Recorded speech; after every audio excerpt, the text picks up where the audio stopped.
Nkuko mubivuze koko n'urupfu rw'amayobera kuko bampamagaye nka saa moya n'igice bambwira ko yikubise hasi. Yari muzima rwose. Yikubita hasi se ntabwo yigeze asamba? Oya, ntabwo yasambye, yateye rimwe gusa ahita asangira. Ahita ava n'uturaso twaravuye ni duke cyane.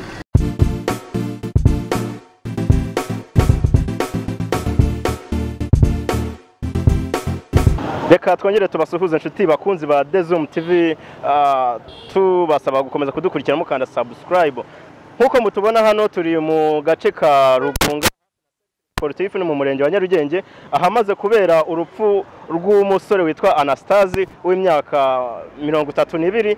Ni umusore upfuye mu masaha ya 2 n'igice, akaba apfuye urupfu rutunguranye, urupfu rw'amarabira nkuko abaturage bari bahari babibonye babibwiye abanyamakuru ba Dezum TV. Umusore yaravuye kugura amata nkuko asanzwe abikora mu kazi ke ka buri munsi, ageze aho yagombaga kuyashyikiriza aranyerera yikubita hasi ahita ahwera. Bakunzi ba Dezum TV, ni inkuru babaje muri iki gitondo, ariko nta kundi turihanganisha abavandimwe, umuryango ndetse n'abaturanyi nabo bakoranaga hano mu gace ka Rugunga. Ngo kubera iki ngo ubundi yitwa n'ubusanzwe ntabwo kumenya izina rye Anastazi. None ndamubwira kubera iki mukunda gukuburira hari, arambwira ngo uze kubwira mukecuru muze kuvugana. Noneho rero ndamubwira ati ndaje mu kanya gatoya, ngiye kubona umuntu arazunza gato mbona yituye hasi. Ntabwo namenye ibyo kimwisha, ariko yari muzima twa turi kuvugana. ubundi byo byabaye nka ryari? Ha saa 2 ni saa 2 saa moya gutya n'iminota hejuru.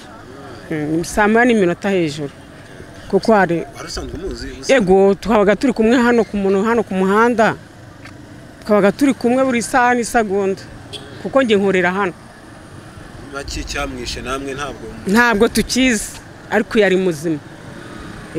Yari muzima rwose. Yikubita hasi se ntabwo yigeze asamba? Oya, ntabwo yasambye, yateye rimwe gusa ahita asangira. Ahita ava n'uturaso twaravuye ni duke cyane. Amayobera rero Emva nabyo twabiyobewe kabisa. Ni amayobera kabisa. Bisanzwe arabavuga ko wenda yari afite n'ubundi burwayi bwo mu mutwe, byo hari ikintu mu ntabwo nge nkorera hano bu isaku yini mamaze imyaka 2. Hano ntabwo uri uyu muhanda arabarabeshya, yari muzima. ubundi satuye busanzwe Atuye aho haruguru muri Serikeri. no kwihangana dore n'ibyago, Nta kundi byagenda, nyine turabyakiriye. Kuganira n'itangazamakuru namwe muratangira mutwibwira mukubwire wenda by'uru rupfu rw'uyu musore kugeza ubu abenshi bagaragaza ko ari amayobera. Mwebwe mwabimenye gute cyangwa se mwabibonye gute? Nkuko mubivuze ngo mbibwire, ni Twakizimana Charles, abandi umukuru w'umudugudu wa Serikeri Sportif ahangaha dutuye. Hanyuma uyu musore wacu yitwa Niyongira Anastazi, nkuko mubivuze koko n'urupfu rw'amayobera kuko bampamagaye nka saa moya n'igice bambwira ko yikubise hasi agahita yitaba Imana. Mu by'ukuri yikubise hasi ari mu kiraka, hari umuntu yarari gusunika utwaye igare w'umugemu uzana amata, ugemura amata ahangaha mu mudugudu wacu. Noneho bari baturutse kuri kaburimbo hariya muri kariya karompe bita ku mazi, baraza bageze ahangaho uwo mugema agemura amata.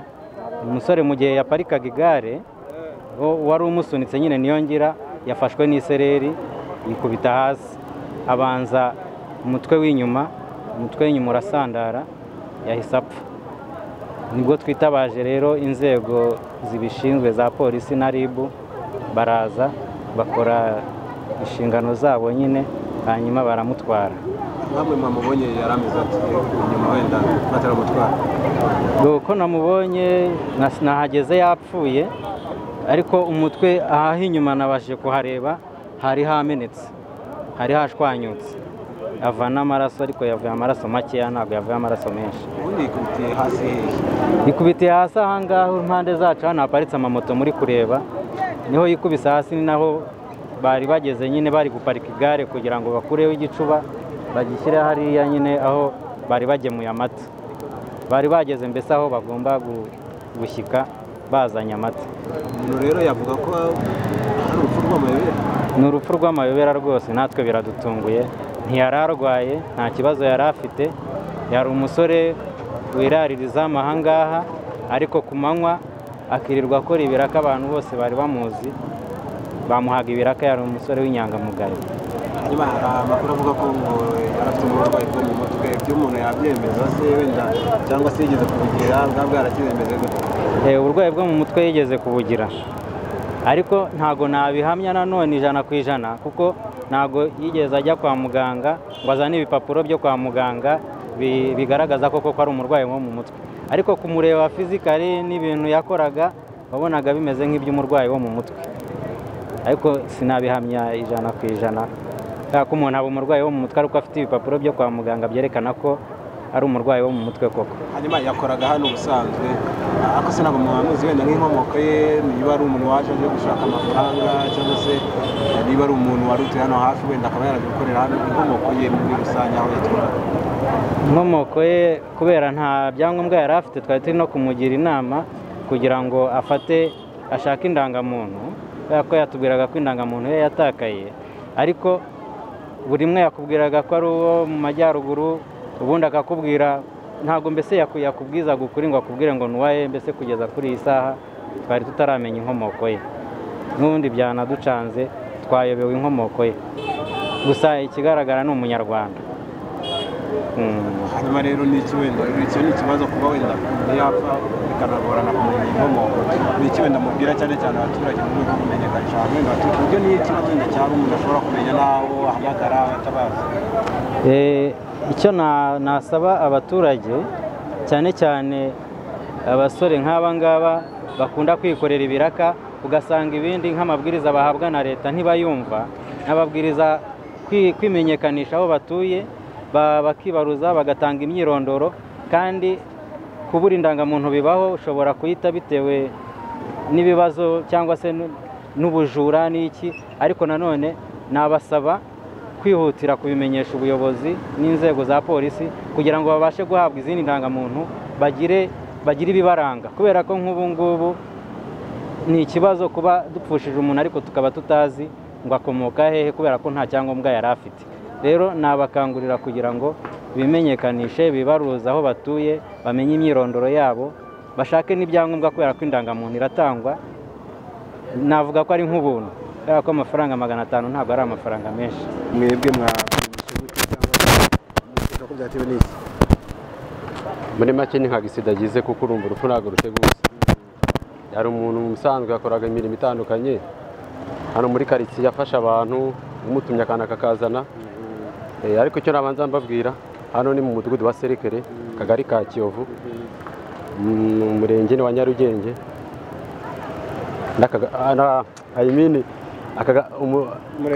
umurenge ni Nyarugenge, n'akarere ni Nyarugenge. Yes. Hanyuma uyu musore ubusanzwe mwari mumuzi, ni muntu ki arasanzwe kuba hano? Namaze igihe nagize muri karitsiye maze imyaka 10, naje mpamusanga aho umusore ameze neza nta kibazo. Urupfu apfuye natwe uradutunga, nawe mbyumvise ndi mu rugo nje niba yibanaga se? Oya, ntabwo yibanaga, batanu babana kuko hano hamaze igihe. Yibana ariko ntabwo yabanaga n'umuryango we nyine? Umuryango wageraga inaha. Urumva ko yapfuye gute busanzwe? Biravugwa kwinshi, bamwe bavuga ko yasunikaga igare, abandi bakavuga ko yari afite igare rikagwa nawe akagwa, abandi bakavuga ko yikubise hasi. Mwebwe mwumvise ko yapfuye gute? Mu by'ukuri nanjye mvuye mu kazi none hangize ndimo urabona ko n'ukuru nambaye, nje nirukanka mpuruye, nje kureba ko hari ikindi numva ikintu kidasanzwe kibaye muri karitsiye. Hano usanga inkuru irimo iravuga yuko yikubise hasi agahita ashira mu mwuka, ariko nkapfushije agahanga k'inyuma hano. Kuvuga ngo namwe ni urupfu rw'amayobera rero? Ni amayobera, ni urupfu rutunguranye rwose, kandi natwe biratubabaje. Hari abavuga ko n'ubundi ngo yarasanzwe ariko ngo afite n'ibibazo by'uburwayi bwo mu mutwe, niko bimeze? Aya makuru mwari muyazi wenda se? Kabazo wabanaga ko ntabwo yari ameze neza mu mutwe, ariko mu by'ukuri mu buzima busanzwe nta kibazo yari afite, kuko wamuhaga nk'amafaranga ati igihe unzanire tuvuge nk'ikesi ya fanta akayikuzanira, ikesi ya mitsingi akayikuzanira, nta kibazo yari afite. Ariko kuba umuntu arwaye ntabwo byakuraho gupfa, cyangwa se gupfa ntibikura kuvuga ngo umuntu ukayikubita hasi agapfa, ntabwo byavuga ngo ni ukubera ko yari asanzwe arwaye. Nawe uhagaze aha ngaha bakubita hasi ugahita upfa. hanyuma none ni amayobera rero muracyari amayobera namwe buriya polisi igiye gukora ibyayo baraza gusuzuma barebe icyabiteye.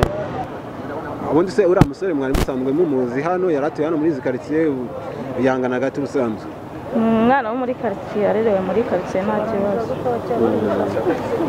namwe murabona ari urupfu rw'amayobera rero mu gitondo aramuvugana n'abantu nta kibazo.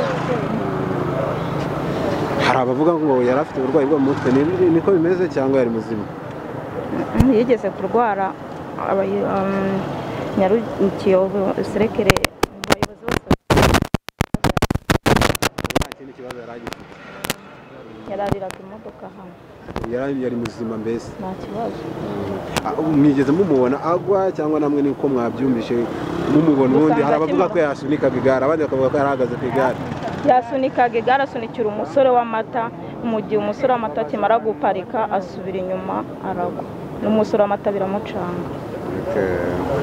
ukuvuga urupfu rw'amayobera namwe ntabwo mwari muzi ko umuntu yakwikubita hasi gusa wahita apfa ni urupfu rw'amayobera kuko n'uwo yasunikiraga nawe biramutanga twese biradutangaje kubona umuntu yari muzima bikaba bigenze gutyo.